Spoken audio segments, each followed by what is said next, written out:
Otep, cher Kamit, aujourd'hui je vais parler avec vous de la malédiction familiale. Quelles sont les causes des malédictions familiales et comment est-ce que cela se manifeste dans la vie courante? Alors, comme cause des malédictions familiales, vous avez déjà les actes que vous faites. Vous faites conscient des actes que vous faites.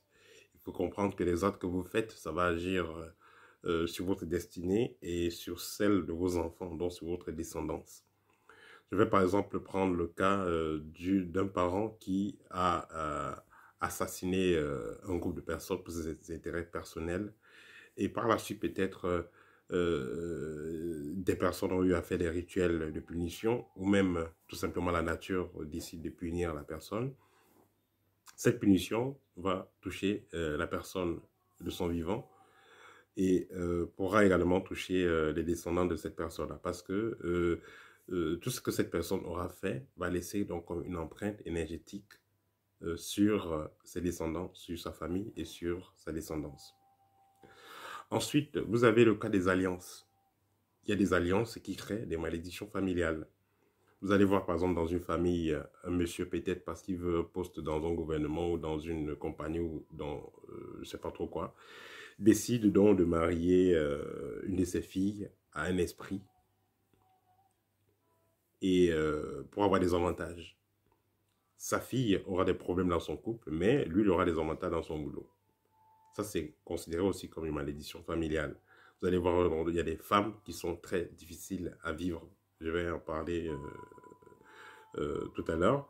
Et vous avez le cas des traditions répétées, où dans des familles, dans des clans, il y a des rites que les gens font depuis des siècles, mais au fond, il n'y a pas vraiment le bon côté de ces rites-là, parce que ça ne permet pas à la population ou à ces familles-là d'être meilleures.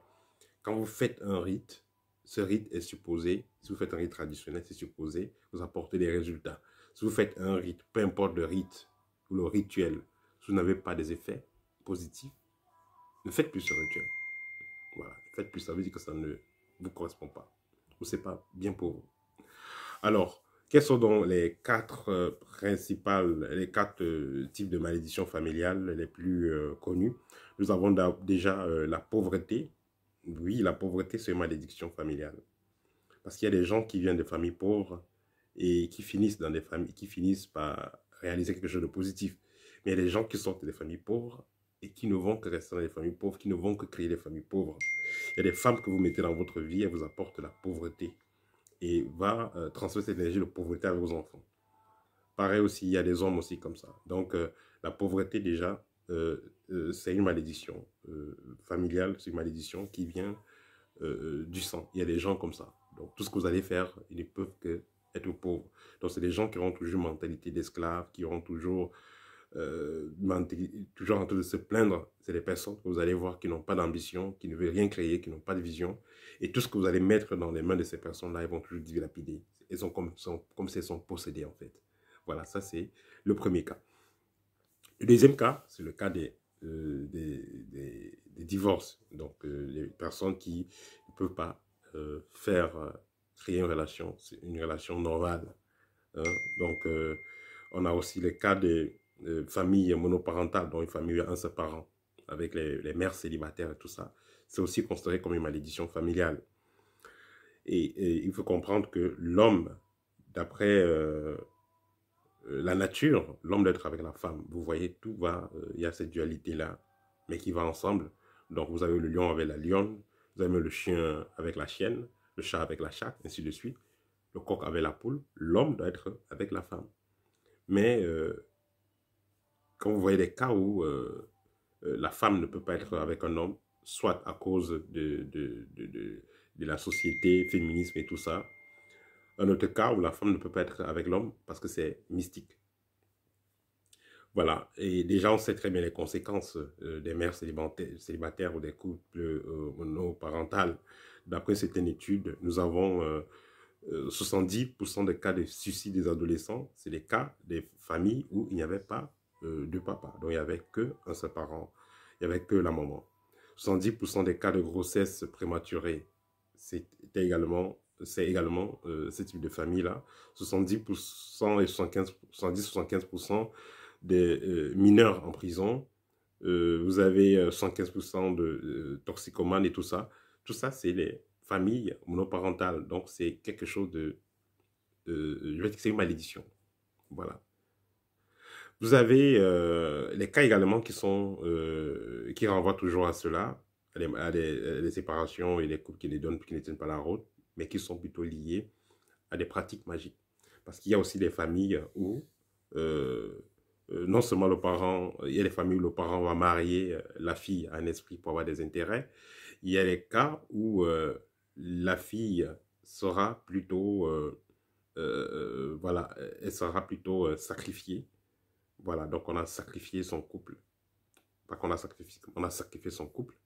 De telle sorte que tout homme qui va venir vers cette femme-là, soit il tombe gravement malade, soit il veut jamais partir. Voilà. Soit la fille ne peut pas trouver quelqu'un, ça c'est un cas, parce qu'elle est mariée déjà en esprit.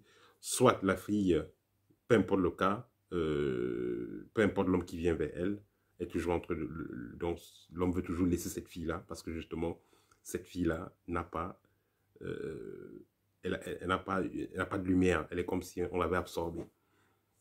Ça, c'est des cas qui sont liés à des malédictions familiales. C'est pourquoi je dis toujours, ne faites pas les rites n'importe comment. Vous allez prendre votre fille, on vous a dit que pour que vos affaires marchent bien, prenez la dernière fille, faites comme ça avec elle. Voilà, ne faites pas les rites que vous ne comprenez pas.